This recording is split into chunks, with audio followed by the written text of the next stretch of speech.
A Prova de Bala. Olá, sejam todos muito bem-vindos ao A Prova de Bala. Eu sou Carla Albuquerque, tenho hoje comigo aqui a ilustre presença da doutora Rosana Hittmann, uma grande infectologista que nos ajudou muito durante a pandemia de Covid-19. Eu lembro que quando eu a via na televisão, eu ficava até calma, né? Porque ela era uma pessoa muito lúcida, né? E conseguia trazer ali uma serenidade naquele momento tão difícil. Foi muito pavoroso para todos nós que não entendíamos o que estava acontecendo.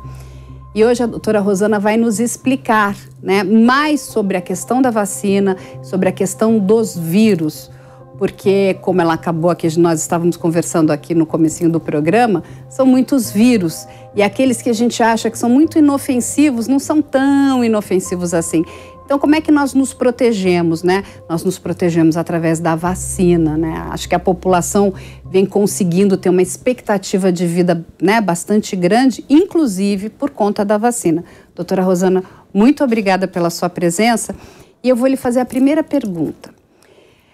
Depois da pandemia da Covid-19, a gente já entrou agora numa linha, né, que ela está, né, ela perdeu aquele ritmo, né, de crescimento, e agora nós estamos, vamos colocar ali uma curva decrescente, né? Estamos ali, acho que quase no controle dessa pandemia. Você me corrija se eu estiver errado. Mas eu vou lhe perguntar, o que a gente aprendeu? Principalmente na visão de vocês, da comunidade científica. Bom, Carla, primeiro, o prazer é meu de estar aqui conversando com você, sou admiradora do teu trabalho, até quando você me convidou, eu falei, vai ter alguma investigação. Vamos investigar o vírus. Então, assim, eu acho que a gente, de um lado, a gente tem uma memória relativamente curta, porque se a gente for pensar o que nós vivenciamos no início de 2020, em especial nós profissionais da saúde, onde eu andava numa cidade como São Paulo e parecia uma cidade fantasma. Você não tinha ninguém nas ruas. Eu ia para o hospital, eu não fiquei em casa nenhum dia, em hora nenhuma, e você ia para o hospital, dava até um certo receio de ver a condição que estava, por exemplo, uma cidade como São Paulo. E naquele momento todo mundo, como você falou, apavorado com o que estava de fato acontecendo e inclusive nós. Então essa serenidade que você via, em teoria, a gente tentando passar para as pessoas, era algo que a gente também estava aprendendo. Nós tivemos que aprender o que era SARS-CoV-2, o que era a Covid-19, exatamente durante que tudo estava acontecendo. Então eu diria para você assim, algumas lições, né?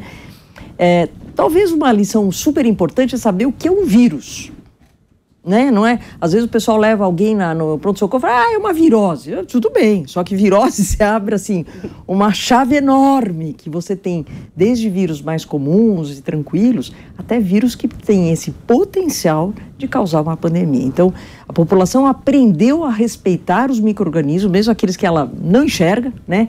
Porque na minha especialidade eu brinco que eu só cuido de micro-organismos, só cuido de coisa que eu não enxergo. Se enxergou, não é mais comigo, mas a gente lida com esse tipo de coisa.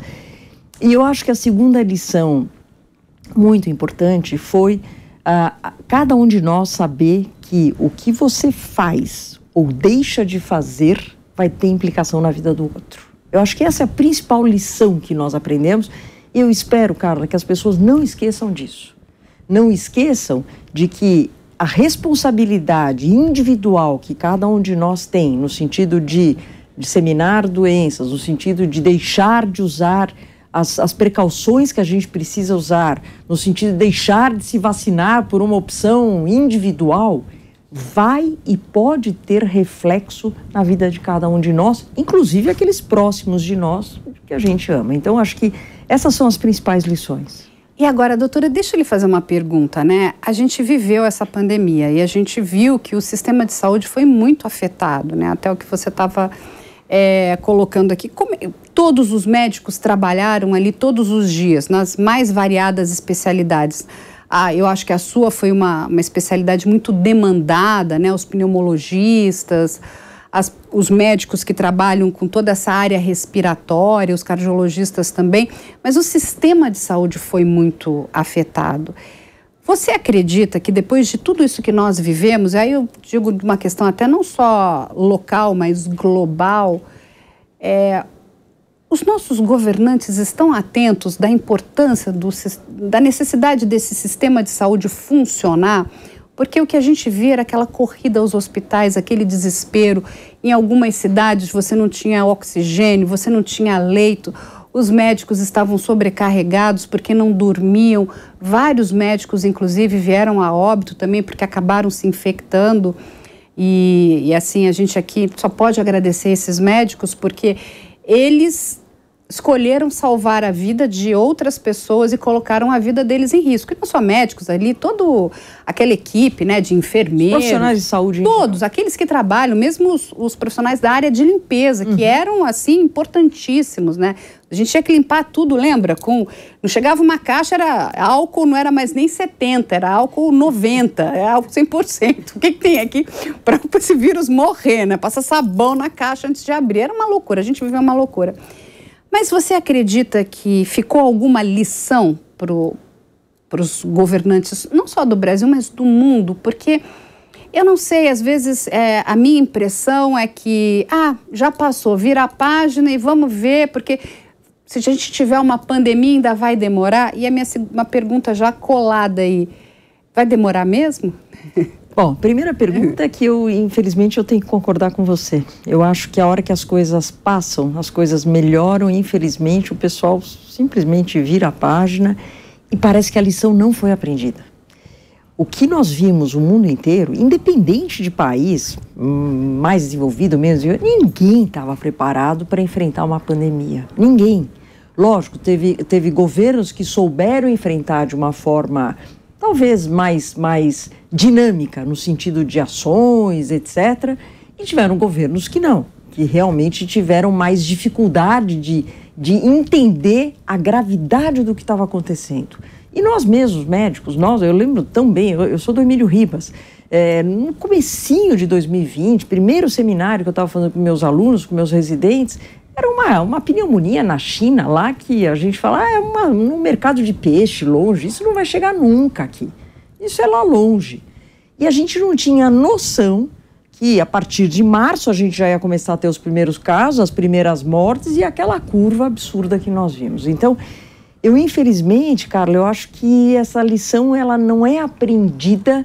Eu acho que nós somos muito reativos. A hora que precisa acontecer o incêndio para a gente realmente ter as medidas eficazes e não fazer a parte mais de prevenção. Então, eu acho que isso passa por recursos, isso passa por o incentivo à pesquisa, que é mais do que isso. Nós precisamos ter um baita do incentivo à pesquisa, seja para novos medicamentos, para os novos... se você me perguntar, tem algum antiviral que de fato a gente acha que para a Covid resolve 100% dos casos? Não tem até agora. E assim vai ser com as próximas pandemias. Então, a minha resposta para você é que, infelizmente, eu não tenho essa sensação de que os governantes aprenderam que isso realmente... Eles sabem que isso pode acontecer de novo, mas o preparo não vai ser... não vai estar na agenda deles em relação a isso. Você falou uma coisa muito interessante aqui, doutora Rosana.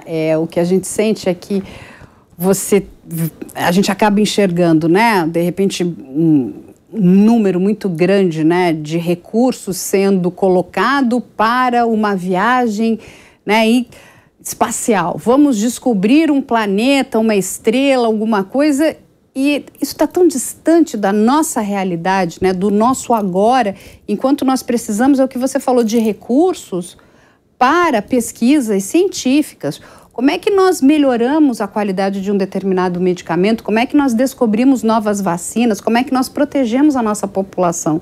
Então, assim, tem uma disparidade de ações, né? Assim, então, coloca-se tanto dinheiro para fazer alguma coisa que parece nesse momento tão inócua, né? Uhum. É bonito, né? Você imagina, olha, as imagens que chegam, estamos aqui vendo a cobertura de um determinado planeta ou de algum determinado astro, mas e aqui?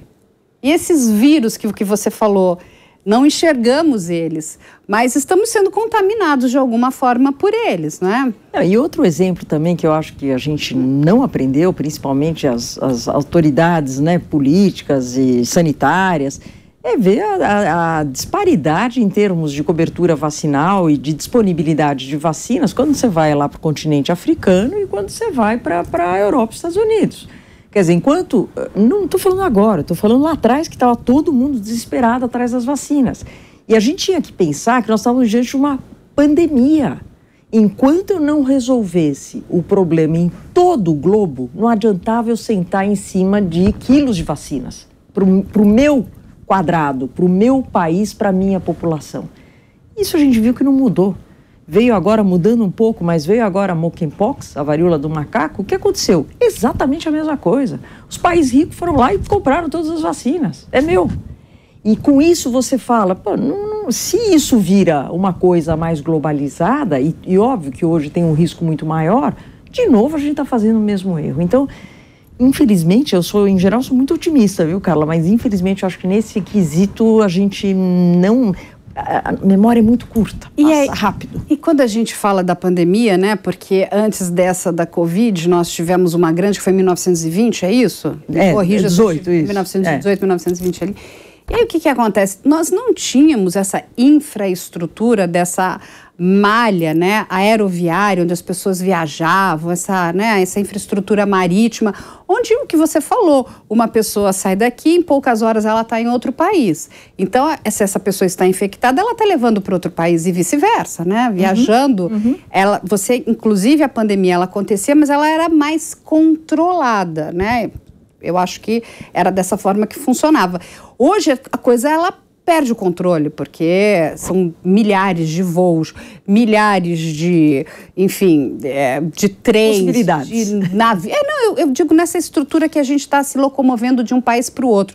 E quando você diz que um país, né, vamos dizer, um país rico, senta em cima de uma vacina e não pensa num outro país que precisa ser vacinado, inclusive para salvar a vida do seu país rico, no mínimo, não é só um egoísmo, é uma burrice. Mas é mesmo. E tem alguns exemplos até, só para dar um pouco da história, né? Durante a pandemia, a gente está falando de história falando de 2 anos atrás, mas que esses países que compraram muitas vacinas, muitas vezes a própria população nem aderiu 100%. Então as vacinas sobravam. Quando estava perto para expirar o prazo, eles doavam para os países, por exemplo, para alguns países africanos. O que acontecia? A África não precisava só de doses, ela precisava de doses e estrutura de distribuição.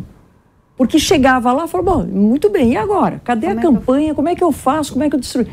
Então isso estragava. Muitas e muitas vacinas acabaram estragando, porque expirou o prazo, porque não foram conservadas devidamente.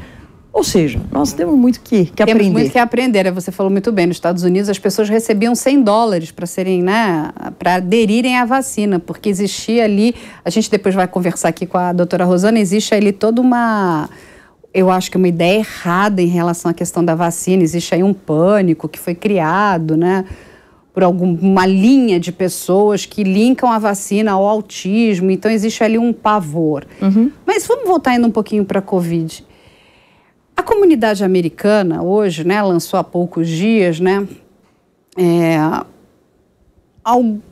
uma ideia de que esse vírus talvez tivesse saído de um descontrole laboratorial, que ele perdeu o controle ali no laboratório.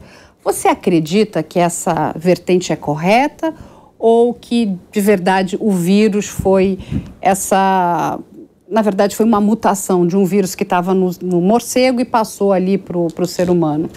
Carla, a primeira coisa que eu acho, eu não vou dizer que tenho certeza, mas assim, não acredito em arma biológica. Primeira coisa, eu acho que isso, independente de ser um escape, um vazamento de um laboratório de pesquisa, ou realmente o contato mais íntimo e com pouca higiene com os animais mais silvestres, que a gente sabe que acontece na Ásia, que é até cultural na Ásia, eu acho que independente desse mecanismo para ter iniciado a pandemia, eu não acredito que foi usado como arma biológica. Então, eu acho que isso é a primeira coisa importante, porque quando a gente discute isso, vazou do laboratório, então foi intencional. Não, de verdade, eu não acredito Nisso a gente conhece muito menos sobre a medicina na China, porque é uma coisa muito mais fechada, mas a gente tem amigos infectologistas que atuam na China, que a gente conhece, então não acredito nisso.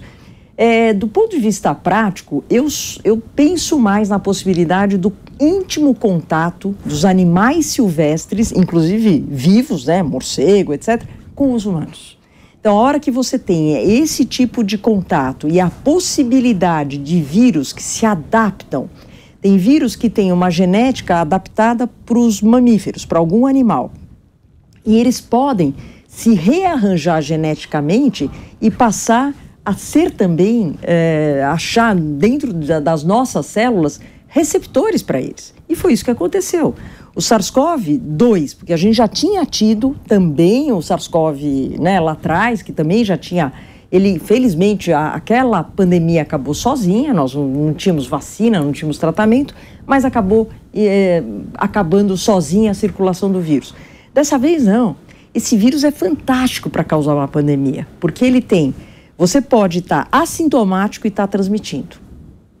Você pode estar sintomático e entrar no avião. Você pode estar sintomático a ponto de que não está se sentindo mal, falar, eu estou só com um quadro leve, e você com isso, você vai trabalhar, você vai para a escola, você faz uma série de coisas. Ele tem, então, um poder, e a transmissão é respiratória. Aquilo que lá atrás a gente lavava as coisas com álcool, né? Esquece, isso não era importante. Olha só. Só que nós demoramos um tempo para entender isso. O forte desse vírus não era do ponto de vista de ambiente, de contato, nada disso. O forte desse vírus é a transmissão respiratória. E por isso que ele tem um potencial enorme. E se você me perguntar, puxa, mas não tem outros vírus que podem fazer isso? Tem. Só que o SARS-CoV, nós tínhamos zero proteção contra ele. O vírus que causou a pandemia, a gripe espanhola, lá em 2018, que você comentou, é o vírus influenza, é o vírus da gripe que a gente conhece há muitos anos. Então, mesmo que venha um novo vírus da gripe, a gente sabe que, em especial, as pessoas mais antigas têm alguma memória imunológica para aquele vírus. O SARS-CoV não. Ninguém tinha memória imunológica. A primeira vez que a gente entra em contato com alguma coisa para me dar proteção, ou se eu tive a doença, ou se eu fui vacinado. É a forma que eu tinha, né, e nós, felizmente, espero que a maioria de nós hoje tenhamos, de estar protegido para esse vírus. E doutora, deixa eu lhe fazer uma pergunta. É normal num vírus, né, pessoas ficarem muito doentes, né, numa questão de uma virose, e outras passarem como se nada tivesse acontecido? Porque tem gente que pegou a Covid lá no início, no começo, e elas tinham o que você falou, né? Pouquíssimos sintomas, às vezes um pouquinho de mal-estar, uma febrícula ali. Tinha pessoas que não tinham absolutamente sintoma algum. Isso é normal? É normal. Isso pode acontecer porque a gente tem que imaginar que uma vez que você está diante de um micro-organismo, vai depender do inóculo, da quantidade de vírus que você foi exposto. Então, por isso que a gente sempre fala, puxa, dentro de um hospital, dá para entrar sem máscara, mesmo hoje que as coisas estão mais tranquilas? Na minha opinião, não. Por quê? Porque lá é um local onde você tem uma densidade viral, vamos falar assim, uma quantidade de partículas virais potencialmente maior do que, óbvio, no parque, em lugares onde você tem um número menor de pessoas doentes, vamos dizer assim. Então, o inóculo, a carga que você recebe é um fator. Mas o fator mais importante é o próprio hospedeiro. Nós aprendemos muito isso na pandemia. Nós aprendemos que quando eu atendia paciente e a gente começava a conversar... Carla, é indescritível o que nós passamos nesses anos. De atender pacientes, de ouvir a dificuldade que o paciente tinha para conversar com você. Eu tinha que manter a calma para conversar com esse paciente, porque eu tinha que falar para ele que ele tinha que ir imediatamente para o hospital, que ele estava precisando. A forma que o paciente me falava os sintomas, eu já sabia o que estava acontecendo do ponto de vista respiratório. Então, eram situações em que a gente tinha... o paciente me falava, olha, eu tenho, 75 anos, eu já acendia uma luz vermelha. Eu tenho 120 quilos, já acendia outra luz vermelha. Eu tenho antecedente de asma. eu sou diabético, ou seja, essas a gente chama isso de comorbidades, né? Isso se mostrou, hoje não, mas se mostrou muito importante antes da era vacinal. Então isso era de fato um fator de risco para pior prognóstico ou, por exemplo, a Covid longa, que é outra coisa que a gente não está mais falando, mas os pacientes continuam por aí. Sim, eu ainda tenho pacientes sequelados de Covid que ainda não conseguiram voltar à sua vida totalmente normal. E doutora, existe a possibilidade de alguma ligação genética? Porque assim, nós víamos, né, famílias inteiras, né, pegando a Covid e morrendo. Morria pai, mãe, irmão, filho, o avô. Era aquele strike, né? Todo mundo morria e tinham ali pessoas que pegavam e nada acontecia. Tem algum fator genético? Seguramente sim, Carla. A gente sabe que o vírus, como é que o vírus atinge as nossas células, né? É um mecanismo de chave e fechadura. Imagina que o vírus é a chave e o nosso sistema imune é a fechadura. A hora que ele se encaixa perfeitamente, e a vacina tem a função de alterar essa fechadura, de deixar aquilo lá não tão adequado para ter esse casamento. Porque uma vez que entra a chave e fechadura, ele entra nas nossas células, ele precisa da minha célula para ele se multiplicar, então ele quer minha célula. Ele entra, ele pega a minha célula, ele se multiplica e cada vez que ele entra numa nova célula, ele vai se multiplicando, certo? Então, que tem um fator genético em termos de você ter um receptor mais adequado para este vírus e esse mecanismo de chave e fechadura ser mais eficiente do que outras pessoas? Claro que tem. Então tem mais coisa por trás disso, do ponto de vista de você realmente o porquê algumas pessoas tinham um quadro clínico mais severo, outras menos severas, mas não dava para falar que elas não estavam infectadas, porque daí a gente descobriu que tinha muita gente assintomática que podia estar transmitindo o vírus. Infectada. E aí, doutora, explica um pouquinho para a gente qual é a diferença dessas vacinas, né? A gente tem muitas vacinas, eu acho que a população aprendeu, inclusive, o nome dos laboratórios, né? Porque começou a querer se escolher, né? Eu só tomo vacina da AstraZeneca, eu só tomo da Pfizer. Mas a gente sabe que essas vacinas também, elas têm tecnologia diferente, né? Uma é através do RNA, outra é de vírus inativo. E todas elas funcionam da mesma forma? Então vamos lá, Carla, a gente chama isso de plataformas, né? Então, lá no começo, não sabíamos nada, a gente tinha uma pressa absurda, o número de mortes, só para a gente relembrar, o Brasil chegou a ter 3 mil mortes por dia de Covid. Era certo? Muito alto. Eu lembro que eu fazia o Jornal da Cultura, e enquanto a gente estava fazendo o jornal, eles colocavam o counter, contando o número de mortes que aconteceram durante aquela hora do jornal. Era um negócio absurdo. Então a gente não podia olhar aquilo e imaginar que aquilo era só um numerinho. Não, aquilo eram pessoas e famílias que estavam por trás daqueles números. Então a gente tinha uma emergência para ter uma vacina. E daí se foi para as tecnologias. Então a tecnologia de vírus inativado, que inclusive é o estudo que eu participei no Emílio Ribas, da Coronavac, é a tecnologia mais conhecida. É a tecnologia que a gente usa para vírus da gripe. Então você pega um vírus inteiro, você inativa esse vírus, ele está morto, eu brinco, ele é morto esquartejado, né? Ele está morto, é impossível esse vírus da vacina causar doença, é impossível, mesmo mecanismo para gripe. E uma vez que você faz esse vírus inativado, você aplica essa vacina. Então, era uma vacina que, do ponto de vista de tecnologia, ela era mais simples.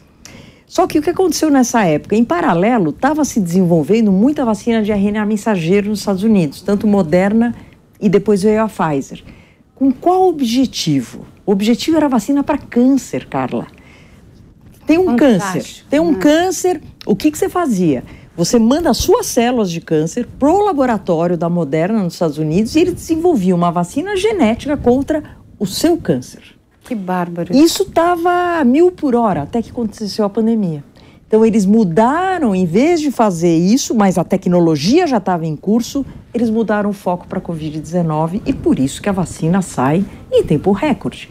Não é que foi tudo inventado, não, já tinha toda a pesquisa básica para você poder mudar o foco no final do túnel. E em relação à vacina de vetor viral, que é a terceira, então, o vírus inativado, as vacinas de RNA mensageiro e agora as vacinas de vetor viral. Leia-se AstraZeneca, né? Oxford, AstraZeneca e a Janssen. Essas vacinas, a gente também não é novidade, porque já tinham desenvolvido vacina contra o SARS-CoV lá de 2002. Então, a tecnologia já existia. O que eles fizeram? Eles substituíram com o vírus atual.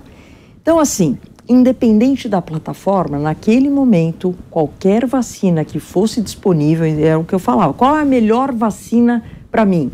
É aquela que está disponível e principalmente aquela que está dentro do seu braço. Não adianta eu ter vacina na prateleira. Então, isso foi lá no começo e foi isso que absolutamente mudou o nosso futuro. Eu vou te dar um número em termos de morte, só para a gente ter uma noção. No período pré-vacinação, quase 7 por 100 mil habitantes morriam. 7 pessoas por 100 mil habitantes morriam. Com uma dose. 0,97 por 100 mil. Então, cai de 7 para 0,97. Com 2 doses, 0,73 e com 3 doses, 0,29. É fantástico isso. Então, é matemática, tá certo? Eu estou falando de matemática, eu estou simplesmente retratando os números isso que nós com temos. Qualquer vacina. Eu estou falando especificamente de Covid. Tá. Que nem é, do ponto de vista de vacina, é a vacina ideal? Está longe de ser a vacina ideal. Mas eu digo com qualquer vacina. Qualquer vacina da Covid. Agora eu entendi, qualquer vacina da Covid. Se eu tomasse Pfizer, se eu tomasse AstraZeneca, Janssen, Coronavac, a que tivesse disponível. O desfecho, morte e hospitalização, ou seja, doença grave, os números são esses. O que pode variar um pouco é o desfecho de ter infecção ou não. É outra discussão. Eu vou fazer a camiseta, eu amo a vacina, né? Eu sou super fã da vacina. E aí tem uma questão que essas vacinas, elas precisavam ser testadas, né? Isso tudo começa a acontecer em 2020. Uhum. Até aqui eu vou confidenciar, eu fiz parte, né, do estudo da Pfizer, a doutora também fez, e eu fico sabendo, inclusive, por causa dela, né? E eu fui lá e falei, não, quero ser cobaia, todo mundo falava assim, você é louca, né? Você pode morrer. E aí, eu vou pedir, porque é tão importante, esse estudo é muito importante, e ele só acontece se for de forma voluntária, correto? Correto. Doutora Rosana. E não é só a Covid, né? A gente sabe que tem muitos estudos para muitas vacinas, para que a gente, inclusive, possa diminuir os riscos, né, que a gente vive aqui em relação a esses vírus. Explica para as pessoas que todo esse protocolo de estudo e de pesquisa é um protocolo seguro, correto? Primeiro que estudos de vacina são seríssimos. Não só de vacina, estudos de vacina, de novos medicamentos, de novas terapias. O avanço que nós tivemos em tratamento de câncer hoje, o câncer hoje são tratamentos quase que customizados, dependendo do tipo de câncer, dependendo do tipo de célula, o tipo de paciente. Então, isso é fantástico. Só que para chegar nisso, é óbvio que a gente precisa de estudos muito bem feitos. Para cada uma molécula que se desenvolve, certo? Você tem, sei lá, quase 100 moléculas que não deram certo, Carla. Pesquisa não é uma coisa simples. Você pode imaginar que ter uma plausibilidade biológica, aquilo vai dar certo e pode não dar certo. Você tem que parar a pesquisa no meio. Então, assim, você ter os voluntários. Eu fui voluntária da Pfizer e fui pesquisadora do Butantan. Então, eu estava dos dois lados. Então, eu estava de um lado falando para as pessoas participarem do meu estudo. A gente falava com os nossos voluntários semanalmente. E você deve ter sentido a mesma Sim. coisa na Pfizer. Você tinha que preencher semanalmente o teu... E caso você falasse que alguma coisa tinha acontecido, hoje eu tive dor de cabeça. Pronto, era o suficiente para você ter que voltar lá e ser avaliado. Então, eu te diria que esses protocolos, eles são seríssimos e são muito bem conduzidos. Eu estou, neste momento, no Emílio Ribas, a gente está fazendo um protocolo de vacina de chikungunya. Estou falando de outra doença, outro vírus, que quem não sabe o que é, não queira saber, uma doença extremamente incapacitante. A pessoa realmente é um vírus que dá um problema articular, não só no momento da doença, mas ele pode ficar depois. E é fundamental essa vacina. E nós estamos lá no protocolo. Então, esses protocolos, é lógico, ninguém você tem que estar muito bem esclarecida sobre o que vai acontecer com você. E se você ouviu toda a minha explicação e falou, olha, não me convenci, não estou segura, beleza, é um direito seu. Mas a maioria das vezes a gente tem um background, porque aquilo já foi... Para chegar nessa fase de ter o voluntário, já passou estudo pré-clínico, que foi lá no animal, já passou em fase 1, em fase 2 e nós estamos chegando na fase 3. Então não é assim que de repente a gente resolve. Tem que passar por uma série de fases e crivos e filtros. Então assim, Carla... E é muito rigoroso. É muito rigoroso, é muito sério. Por isso, por um lado, pesquisa não é uma coisa barata, por isso que nós precisamos ter incentivo. Nós temos excelentes pesquisadores nacionais, muitos deles, infelizmente, estão saindo do nosso país, exatamente porque eles não têm essa nem oportunidade, nem o reconhecimento, mas é fundamental. E você, eu quero ouvir de você, mas você ser voluntário e depois você ver o resultado e o que aconteceu com aquela curva, que ela vinha assim, você começa uma vacinação em larga escala e você tem uma curva totalmente ascendente, te dá uma satisfação pessoal de falar, eu tenho um papel nisso tudo. Não, para mim foi importantíssimo, assim, além de, primeiro, né, assim, da oportunidade de poder de alguma forma contribuir, né, porque assim, a grande maioria das pessoas que não era da área médica, da área de saúde, todos nós ficávamos ali, como é que a gente contribui, né? Uhum. Eu lembro que logo no começo a gente começou a fabricar máscaras, né, porque quando os próprios médicos falaram, olha, a coisa mais importante do que, como você disse, do que lavar, colocar álcool, é a gente proteger, e a gente não tinha máscara, lembra? Também tinha uma falta muito grande. Os insumos não chegavam, e eu lembro que eu comecei a produzir máscara, peguei todas as costureiras da produtora, falei, vamos fazer máscara, pelo menos de pano, a pessoa lava e tem alguma coisa para colocar no rosto. Então, assim, depois a nossa área, o jornalismo, como é que a gente passa informação confiável, né? Acalma a população, porque realmente também a gente chegou no momento que os jornais, eles eram obituários, né? Era só um número. É lógico que precisava ser informado, mas isso criava um pânico na população. A população e quase uma banalização nos números. Chegava uma hora que você fala, tá bom, mais não sei quantos. Exatamente, isso era muito ruim. Então, quando chegou essa oportunidade de poder ajudar de alguma forma, e é o que você falou muito bem, se nós não fizermos alguma coisa, se a gente não fizer parte, né, e tem essa questão do pertencimento que é muito importante, né, eu não sou médica, por mais que eu queria até fazer trabalho voluntário no hospital, só para você ter uma ideia. Falei, como é que a gente ajuda, né, aquelas pessoas da área de saúde? E os próprios médicos falavam, olha, não adianta, porque de repente você ainda pode ficar doente e, né, então eu falei, então fique em casa que é melhor nesse momento. Mas fazer parte desse teste, né, de fazer parte dessa pesquisa da vacina foi muito importante. Você sabe que depois eu quis até me inscrever em outros testes, em alguns não fui aceita, porque aí você precisava ser grupo de risco, né? Eu lembro que eles também estavam fazendo o teste para HIV, uma vacina para HIV. E aí eu falei, vamos me inscrever, né? Meu marido perguntou, mas por que você vai se inscrever nisso? Eu falei, eu quero ajudar.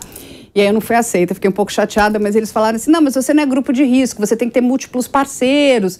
Então, e aí eu entendi, é um teste que era muito específico e você precisava entrar nessas, vamos dizer, nessas caixinhas que foram, né, criadas pelo teste, senão eu também estaria estragando o teste, correto? Não, é isso mesmo. Mas tem várias outras pesquisas, né? Essa do Ribas, por exemplo, da vacina da chikungunya, da febre chikungunya, é para adolescente.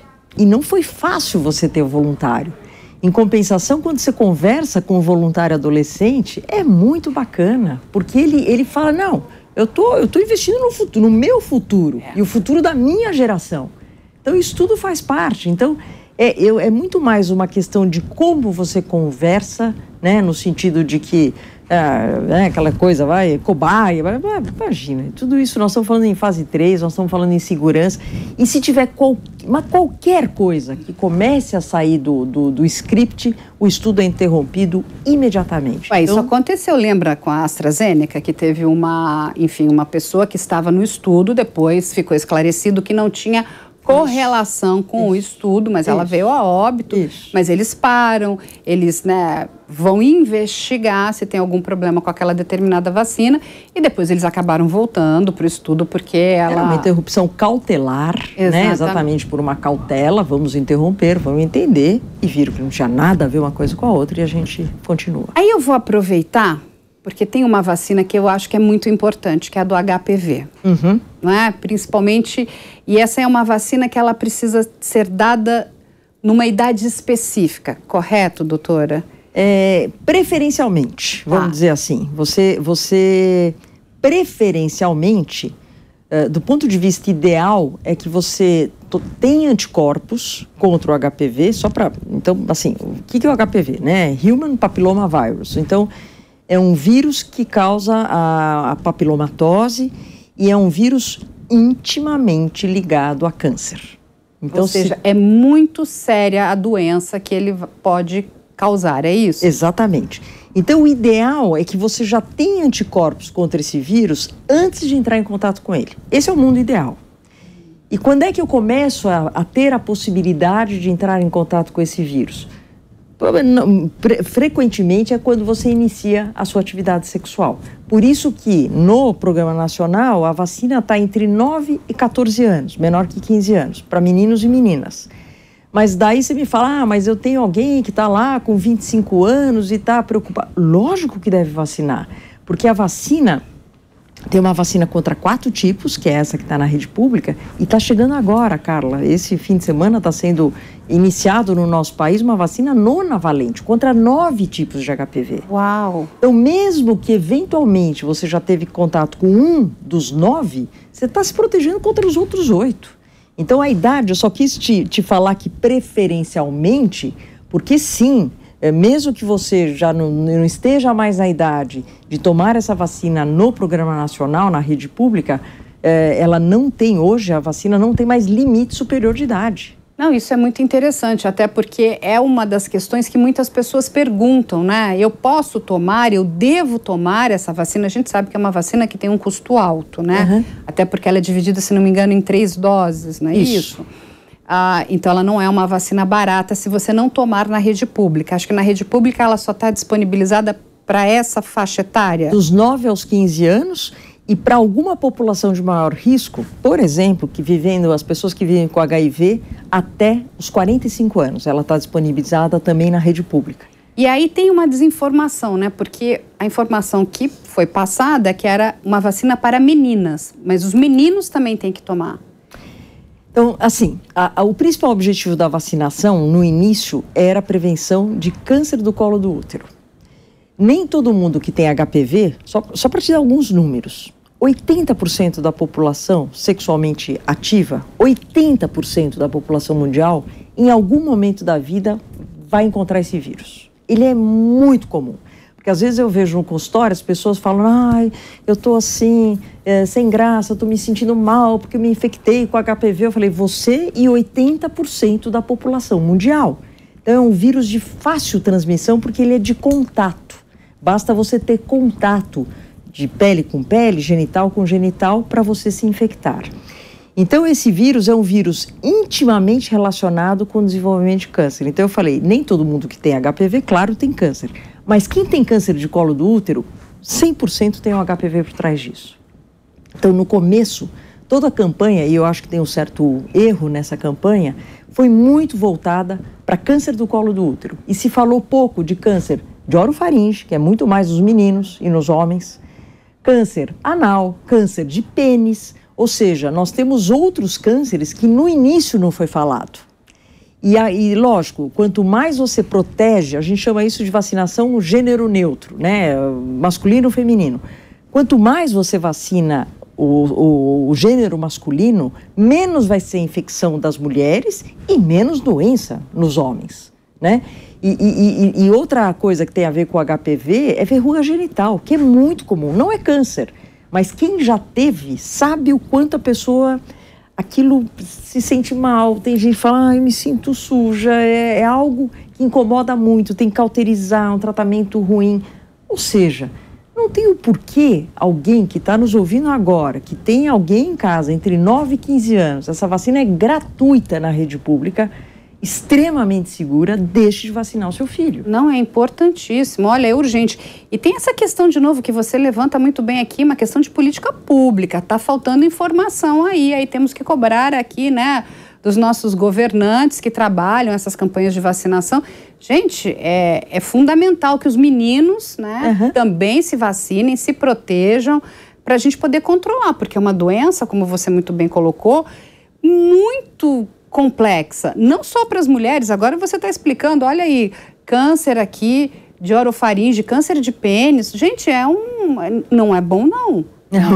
Não, certamente Quando a gente fala de câncer de pênis, se você for conversar até com alguns médicos, né, urologistas, o número da necessidade, inclusive, de você retirar o pênis da amputação é muito alto. Olha o problema que com uma dose de vacina a gente toma e fica ótimo. Então, as pessoas precisam se vacinar. Quem tiver dinheiro precisa ir também atrás dessa vacina e tomar. Mas eu acho que o grande problema hoje, Carla, é a comunicação. Sim. Essas campanhas, como é que você... Porque nós estamos falando de uma faixa etária de 9 a 15 anos. É diferente você pegar um bebê, convencer o pai e mãe, leva o bebê, leva para vacinar. Você levar um adolescente para vacinação é bem mais complexo. Bem mais complexo. Então, e a comunicação que a gente tem que fazer numa campanha tem que ser via rede social, TikTok, coisas que têm a ver com esta faixa etária. Não adianta eu fazer campanha na televisão, na TV aberta. Não adianta. Você tem total razão, Rosana. A gente tem que falar aonde o público está. Então, se eles estão nas redes sociais... Mas você sabe que lá em casa não tem essa história que não vai tomar vacina, né? Mas elas já adolescentes, eu tenho 2 filhas, elas tomaram a vacina de HPV. E elas, não, mas que vírus é esse, né? Que vacina é essa? Eu falei, eu só mostrei a foto. Olha, essa é a doença. Onde que a gente toma vacina? Tá claro, porque quando você olha a imagem... Você olha o tamanho do problema e você fala, olha, você vai tomar essa vacina para você não ter isso.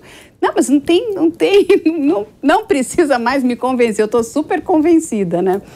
E aí, doutora Rosana, vamos voltar aqui um pouquinho para a nossa vacinação que está acontecendo agora. Explica para as pessoas o que é essa nova vacina, essa bivalente, e qual a importância dessa vacina? Bom, bivalente, do ponto de vista de plataforma, é a mesma coisa que a gente já conhece, não tem nenhuma novidade. Então, as vacinas bivalentes hoje são as vacinas de RNA mensageiro, que são as mesmas que você tomou na Pfizer como voluntária, que eu tomei na Pfizer, não muda nada a plataforma.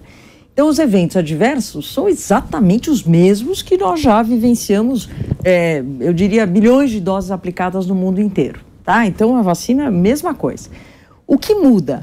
A vacina que nós tomamos, ela tinha 30 microgramas de antígeno. Traduzindo, antígeno é algo que eu aplico numa pessoa para estimular o sistema imune desta pessoa a fabricar anticorpos, certo?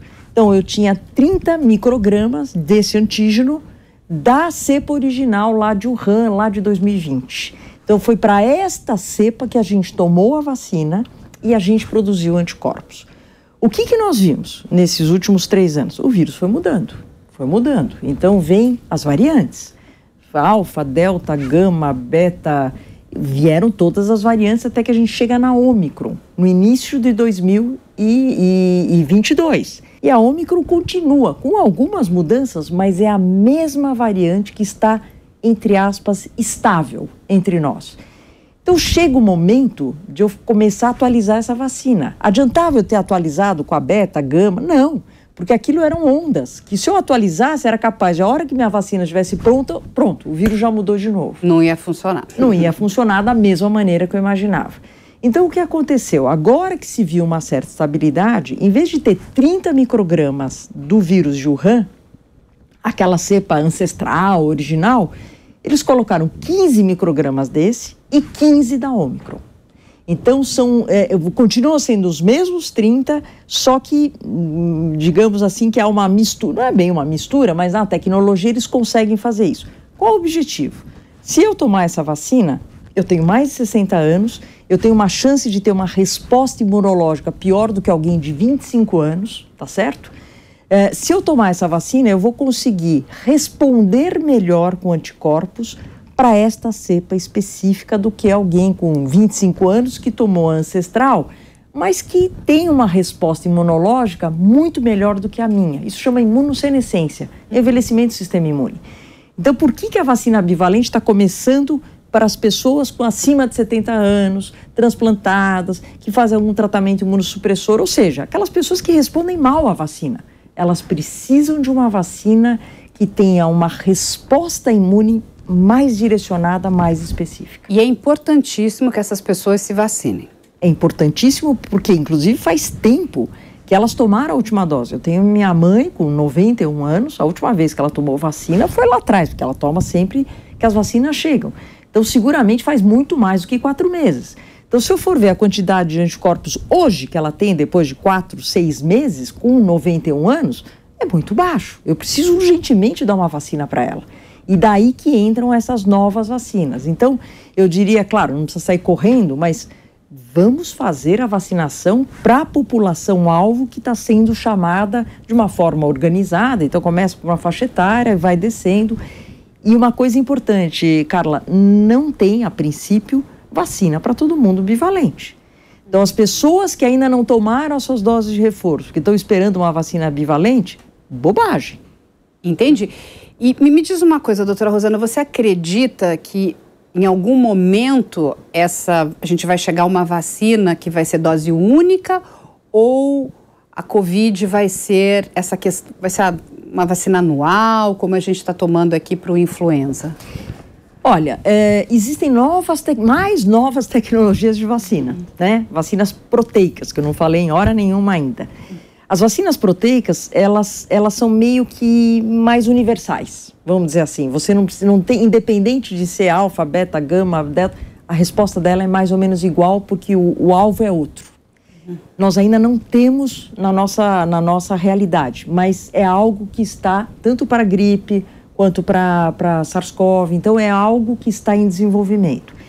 Então eu imagino que as vacinas de Covid neste momento, elas vão ser, como é a vacina da gripe, elas vão ser para populações específicas, mais vulneráveis, atualizadas anualmente. É isso que eu imagino que vai acontecer com a vacinação de Covid. E a gente, então, a população deve estar sempre se vacinando da mesma forma que a gente faz com a influenza. Da mesma forma que todo ano é importante, porque as pessoas também têm um pouco de dificuldade de entender. Ah, mas eu já tomei a vacina de gripe, eu tomo vacina de gripe e fico gripado. Tem essas máximas, né? Que o vírus da gripe, ele também é mutável, não necessariamente... bastante. Você tomou para um e aí você tem uma centena de outros, talvez milhares de outros. Isso. É importante que as pessoas tomem as vacinas, correto? Sem dúvida. O vírus da gripe, da mesma maneira, ele também tem essa capacidade de ir mudando.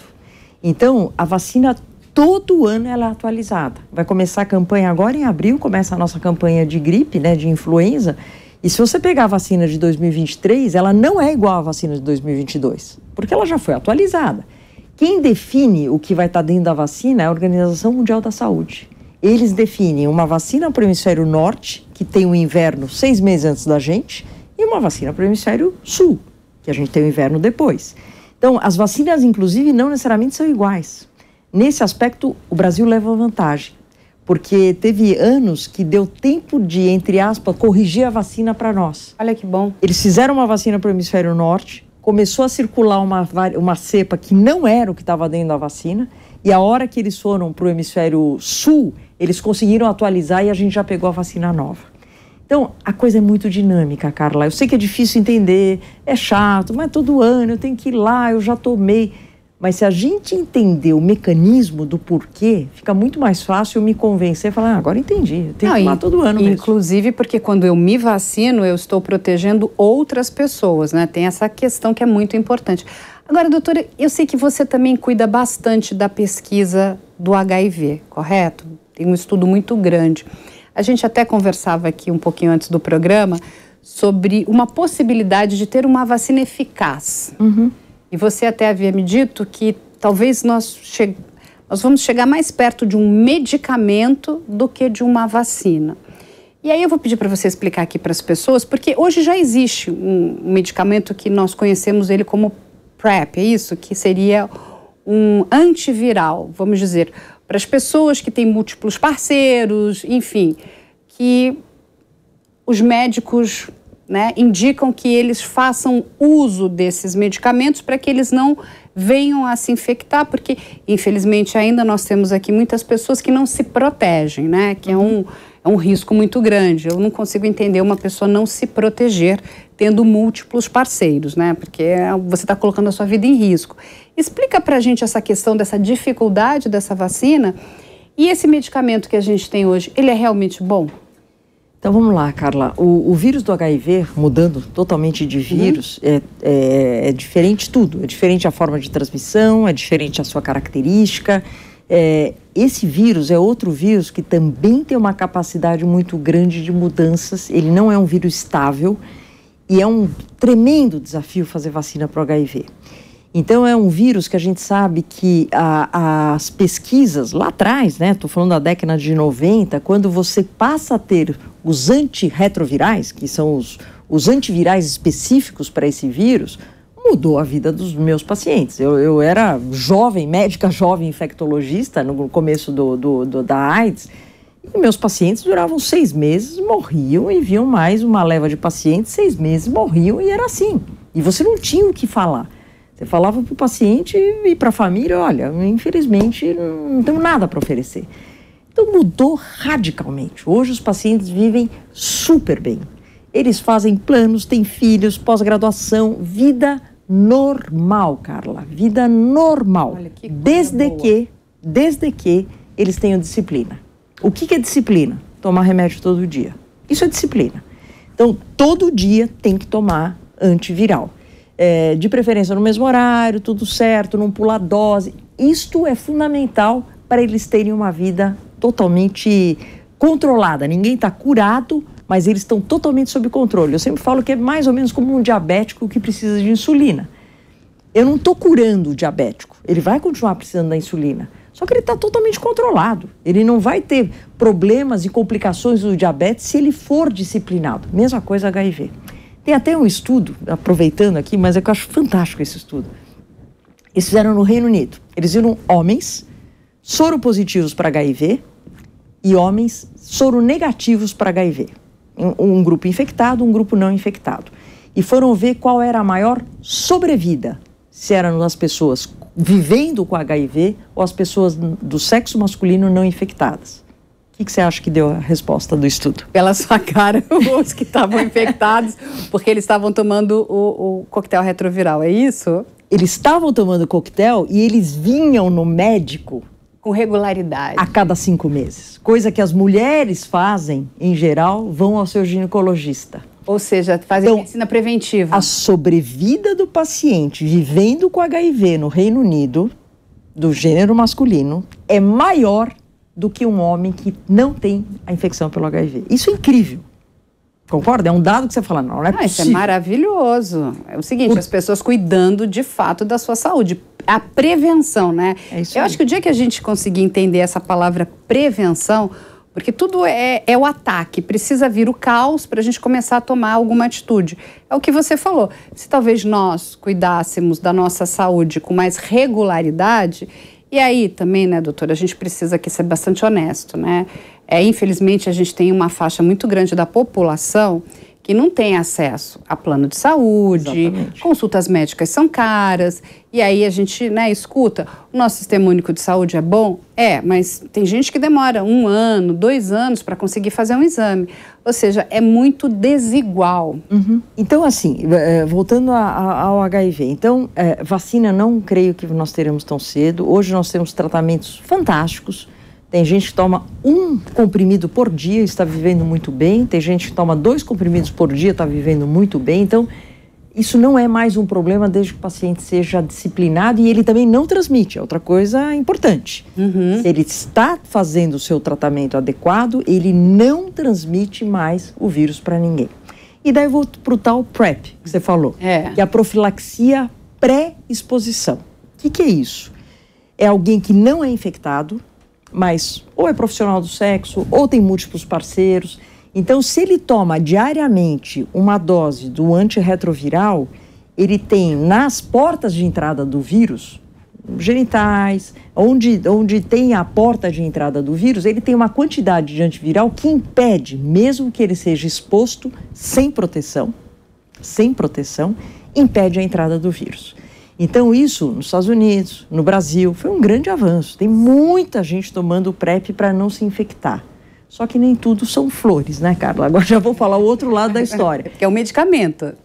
Não só isso. As pessoas se sentem protegidas e não usam camisinha, não usam preservativo. Eu não consigo entender Então, o que isso. eu estou vendo? Aumentando sífilis, gonorreia, clamídia, tudo isso são doenças, são infecções sexualmente transmissíveis que, tudo bem, o PrEP funciona para o HIV, agora todo o resto não. Porque inclusive tem bactéria aí, né? Lógico, não, essa lista que eu estou falando de coisas aí são bactérias e sem mencionar que a gente está falando só das doenças, né? Ainda tem a questão da gravidez, né? Porque a pessoa, quando ela não se protege, ela pode ainda, inclusive, ter uma gravidez indesejada, que é uma... E assim, as pessoas não param para pensar, mas filho é para toda a vida, né? Exatamente. Ele não é boneca que você fala, agora eu não quero mais, vou jogar aqui, né? Tipo, guarda. Tira a pilha. Tira a pilha. Agora, doutora, explica pra gente, porque agora virou meio que uma comoção mundial esse vírus. É o Marburg, é isso? É, Marburg. O que é esse vírus? Algumas pessoas, assim, aí a gente trabalha aqui sempre para combater a fake news também, né? Não, porque o vírus está chegando no Brasil, vai chegar no Brasil. Tem pessoas que ficam apavoradas. Tem gente que não quer sair de casa. Eu falo assim, gente, vamos se acalmar, que eu acho que, né? Lembra quando a gente teve também aquele surto de ebola lá na África? Até que o vírus chegou nos Estados Unidos, mas foi rapidamente contido, não é isso? Ele é um vírus mais complicado de se transformar num vírus de pandemia? Exatamente isso. O vírus Marburg, primeiro Marburg é uma cidade da Alemanha, né? E daí você fala, pô, mas na Alemanha, vírus Marburg, não é lá na África, nos continentes, né? Os surtos não estão todos da África? Sim. Mas o que aconteceu? Ele foi batizado de Marburg porque num laboratório de pesquisa na Alemanha, na cidade de Marburg, vieram alguns macacos vindo do território africano, da Guiné, da África, foram para esse laboratório e esses macacos começaram a morrer rapidamente de uma doença hemorrágica. Eles começavam a sangrar e morriam. O que é isso? Que vírus é esse? Que doença é essa? E daí eles viram que era um vírus de uma família que ele é meio primo do ebola, dos vírus de febre hemorrágica, e que estava causando isso. E era um vírus novo, ninguém tinha descrito isso. Por isso que acabou chamando o vírus de Marburg, porque foi isolado pela primeira vez nessa cidade da Alemanha. Mas não tem nada a ver, ele não é de lá, muito pelo contrário. Ele é um vírus muito mais do continente africano e é uma zoonose. Toda vez que eu falar a palavra zoonose, já deu para entender que tem animais envolvidos nessa transmissão e animais que conseguem adoecer com esse determinado vírus. Então é muito mais complicado você controlar a doença. Te dar um exemplo, hepatite B. Só existe hepatite B em nós humanos. Só tem transmissão pessoa a pessoa. Não tem animal, não tem gato, não tem macaco, não tem nada disso. Não tem mosquito, nada disso. É pessoa a pessoa. E eu tenho uma vacina super boa para hepatite B. Então, se você me perguntar, então quer dizer que a gente vai conseguir eliminar a hepatite B do globo? Vamos. Se todo mundo resolver se vacinar, fazer a sua lição de casa, a hepatite B está com os dias contados, porque a transmissão é pessoa a pessoa. Quando nós temos uma zoonose, que eu dependo do macaco que está na floresta, que eu dependo do morcego, que eu dependo do mamífero, esquece, você não vai ter o controle. Você pode controlar a doença, mas você não vai eliminar aquele vírus. Você teria que vacinar todos esses animais. É impossível, que nem febre amarela. É impossível, que nem dengue. Essas doenças que são zoonoses, que você tem mosquito envolvido, esquece, a gente não vai conseguir fazer isso.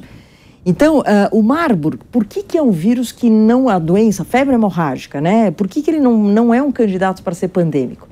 Porque ele rapidamente, o período de incubação é de 5 a 10 dias, e ele rapidamente, uma vez a pessoa infectada, ela não consegue sair de casa. Ela fica tão doente, febre, mal-estar, a dinamia, ela não vai conseguir sair de casa e contaminar as outras pessoas. Infectar pessoas. O máximo que ela vai conseguir é infectar quem está dentro da casa dela. E uma taxa de morte de 70%. Então, essa pessoa não vai conseguir, por isso que como um candidato a ser um vírus pandêmico, eu acho ele muito fraco em relação a isso. Não que o vírus seja fraco, mas ele não tem o potencial que tem o SARS-CoV. E aí, para a gente encerrar aqui, doutora Rosana, eu vou te perguntar, qual é o candidato para a próxima pandemia? Se a gente tivesse que aí, né, escolher, né, e a gente entende que talvez a gente não vá viver esse ciclo, né, tão grande de 100 anos, né? Talvez isso aconteça de forma mais breve. Qual seria esse vírus? Olha, cara, claro que é a pura especulação e aposta, Sim. né? Mas, assim, eu julgo que é vírus, né? Porque você tem vírus, bactéria, parasitas, fungos, não. Né? A gente até estava falando do programa, né? Agora, da série, do fungo. Eu não acredito que seja fungo, eu acredito que realmente seja vírus, por tudo que a gente conhece dos vírus, as grandes pandemias foram virais, de transmissão respiratória e que tem uma grande capacidade de mudanças. Aí você vai falar, então, de novo é o SARS-CoV? Eu não acredito, eu acredito muito mais em gripe aviária. Os vírus, a gente está começando a ver problema com H5N1, ou a gente fala de H5NX, porque eu não sei que numerinho vai ser isso, é algum rearranjo, é alguma combinação. É o mais provável, porque são vírus novos, que eles podem rapidamente serem disseminados, então eu acredito, tanto é que no começo dessa pandemia do Covid, eu achava que era vírus influenza, e no fim era um coronavírus, eu ia errar feio na minha aposta aí. Mas eu julgo que a próxima vai ser como foi gripe espanhola, eu acho que é uma gripe, provavelmente uma gripe aviária, e que por um lado pode, lógico, causar muito dano, mas por outro lado, nós já temos a tecnologia de fazer vacina se for necessário. Em 4, 5 meses, a gente tem vacina, mesmo que seja um vírus novo. Maravilha. Olha, hoje a gente agradece aqui a doutora Rosana, que nos deu uma aula, assim, muito obrigada, doutora Rosana. Fica aqui, né, um apelo. Vacinem-se, a vacina salva vidas, ela veio para nos ajudar e não para nos prejudicar. Qualquer coisa diferente disso, gente, é notícia falsa, né? Nós precisamos nos vacinar para nos protegermos, para proteger as pessoas que estão no nosso entorno, né? Para que nós consigamos ter uma vida mais longa. O que tem feito a população durar tanto tempo são as vacinas, né? Então, se você tem dúvidas, inclusive, eu acho que você precisa procurar mais informação, né? E aí a gente tem aí os centros de saúde com muita informação. Tire dúvidas com seus médicos, bons médicos, com os infectologistas, mas não deixe de se vacinar. Gente, agradecemos aqui a todos vocês e esperamos vocês na próxima semana no mais um A Prova de Bala.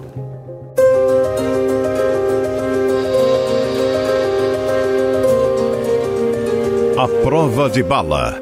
A opinião dos nossos comentaristas não reflete necessariamente a opinião do Grupo Jovem Pan de Comunicação. Realização Jovem Pan News.